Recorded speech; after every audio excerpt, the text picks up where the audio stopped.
Hey there, welcome to Barnello Creative. I'm Adam, and I only kind of know what I'm doing. Let's figure it out together.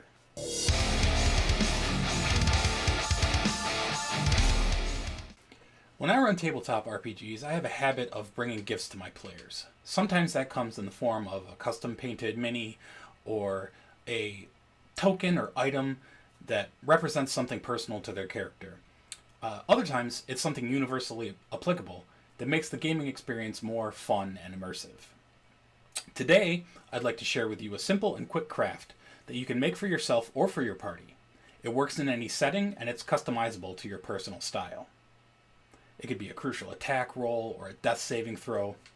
When those rolls happen, why not add a little drama to your roll, rather than just a simple d20 dropping and dictating the result? For those special circumstances, style is everything. An item that I've seen floating around a lot on social media lately is something like this potion vial. It's got a d20 suspended inside of a liquid that swirls around, and much like the magic 8 balls that we had when we were kids, when you flip it over, the die rolls to the top and it will tell you what the number is. So today, I'd like to show you how I made this one, as well as how you can make your own. Brief overview of the tools and items you'll need in order to make one of these. First and foremost, of course, you're going to need the d20 that you want to include, as well as the glass bottle that you intend to use to make it in. These ones I just got off of Amazon. They are, I want to say, 60 milliliter glasses with a screw top. You can use corks, you can use wooden tops, whatever you have that makes sense. Figure out what size your d20 is from the furthest corner to the furthest corner. I believe these ones are roughly 25 millimeters, and that will give you an idea of how wide of a glass jar you need. Make sure you measure it inside around the mouth if you're going to get one of these that has a screw top on it. They usually have a little bit more narrow of a inner diameter than is advertised on the sites.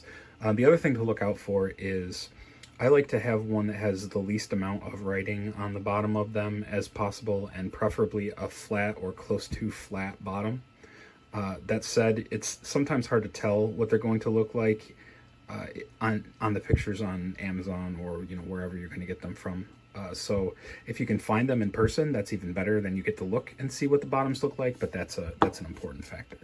So those are the two important parts. The second most important part is the water. It is a saltwater solution where I happen to have used Himalayan pink salt because it's what I had laying around, but I would suggest you get the cheapest salt that you can find if you're going to buy specific things for this.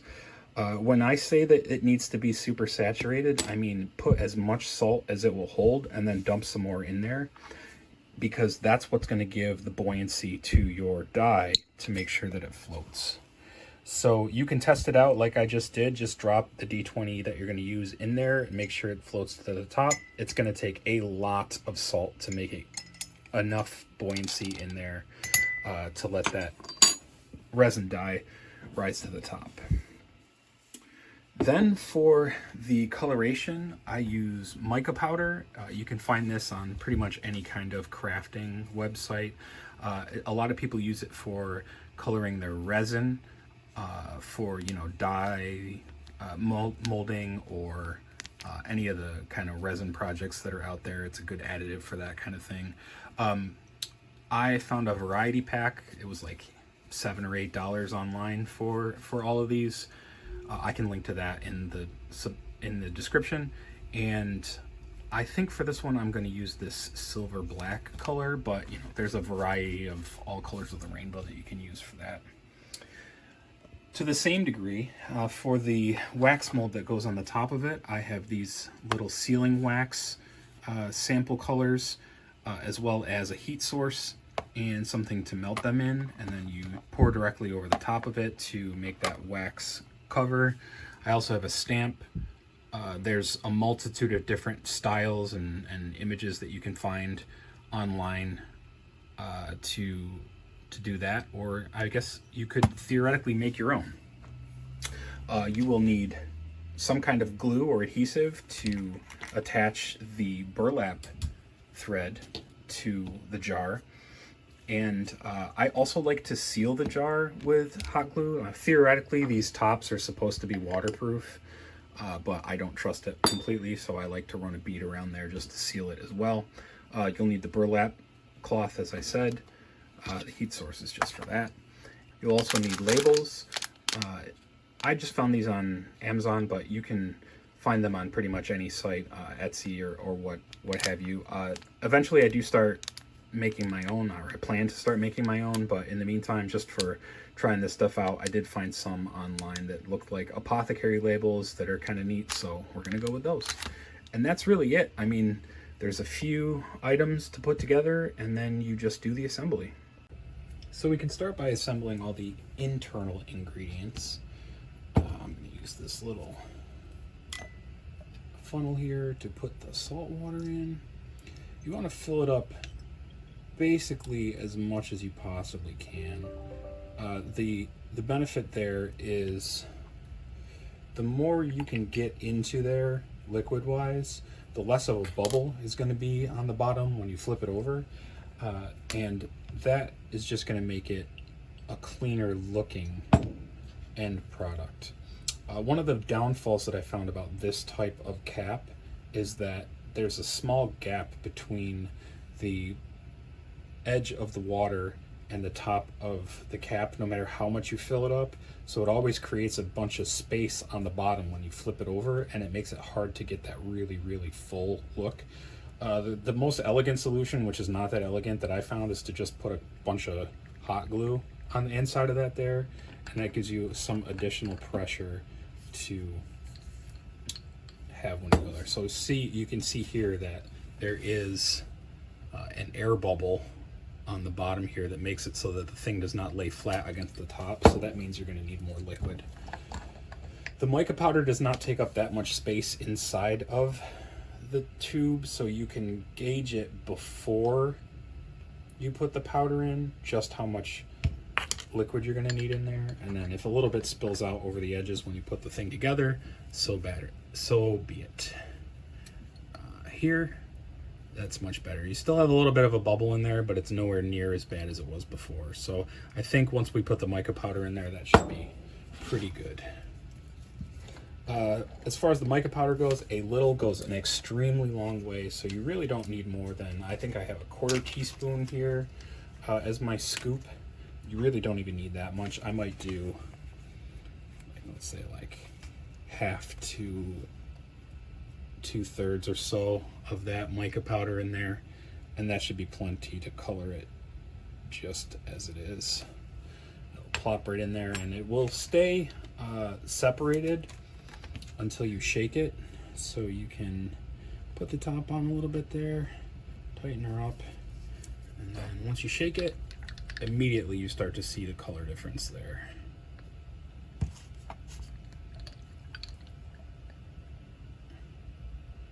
It's pretty good. I'm going to want a little bit more liquid in there because I want to get rid of those bubbles, but aside from that, it's actually looking like it's a pretty good start. Now that we've gotten the inside all set and it's floating much better, lining up really nicely, and the bubbles aren't too big, we can start on the outside. So as I said, I like to start with a bead of hot glue right around the edge so that I know that thing is nice and secure, but it also doubles as a great way to secure your first line of your burlap thread. I'm gonna run mine right around there as many times as it takes. I like to get them real close together so that there's not a lot of visible space between them. And I'll secure it with a little bit of hot glue, probably every 5 or 6 times around. You can do it more than that. You can run an entire line up the side of it, but I found that you don't really need to do it that much. Just a little dab here and there should be plenty. Just, boop, just like that to secure it.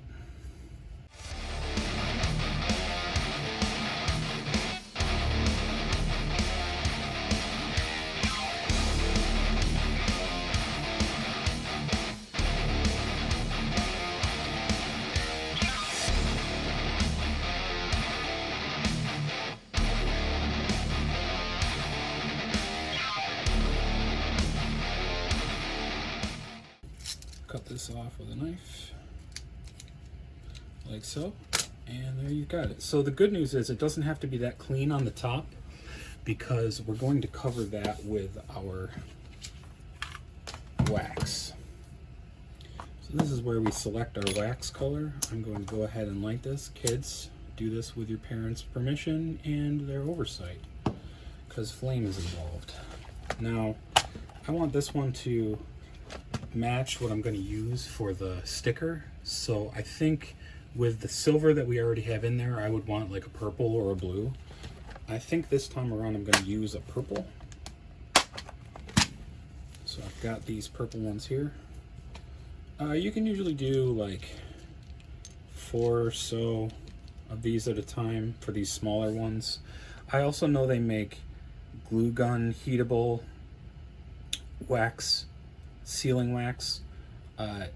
I've used that for correspondences, for Christmas cards and that kind of stuff, and they work good. I've got no complaints about that, other than the fact that you really want to use a dedicated glue gun for those, because if you're using the same glue gun for the sealing wax as you are for glue sticks, they tend to have some kind of glitter or something in a lot of those glue stick ones, and it will bog up your glue gun pretty good. It'll take you quite a bit of use before it no longer has any of that in it.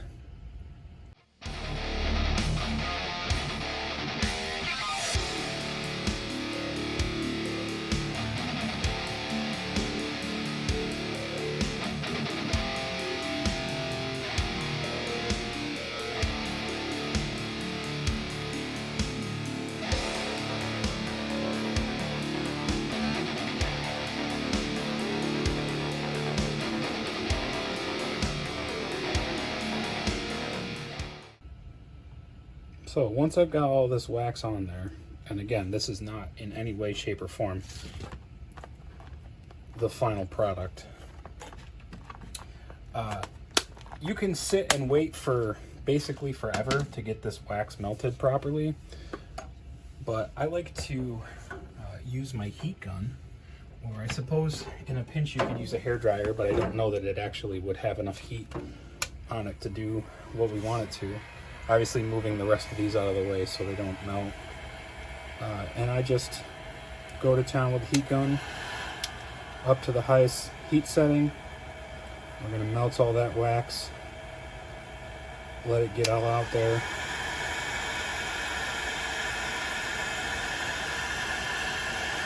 And the advantage of doing this as well is that it'll make it more consistent with the dripping pattern as it goes down the sides.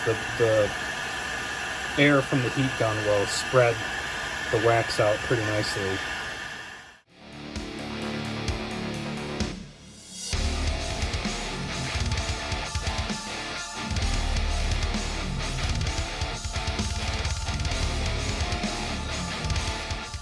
I noticed that on one of the ones that I did where I did not manage to get the wax all the way around to every edge, it started to peel up a bit on the sides where it didn't completely overlap all of the burlap thread. So that's something to keep in mind that you definitely want to try to do is make sure you get full coverage of the burlap thread going down to the sides on each side.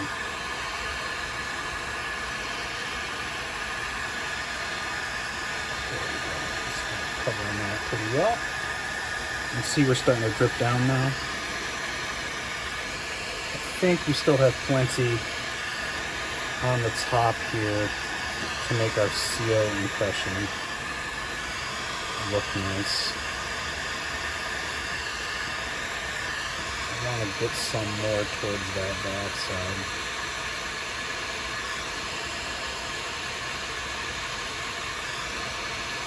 I don't know if you can see it that well, but I'm able to really just move it right around with the air from this hot, from that heat gun. So then we take our wax seal and we just plop it right on there. And we'll leave that there while it cools. Satisfied with that.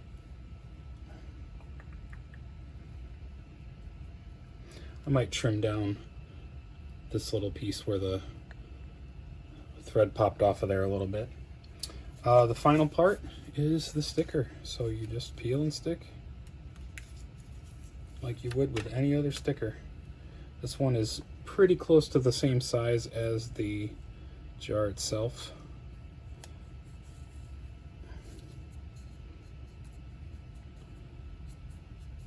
And there you have it. We have our Death Bell Poison.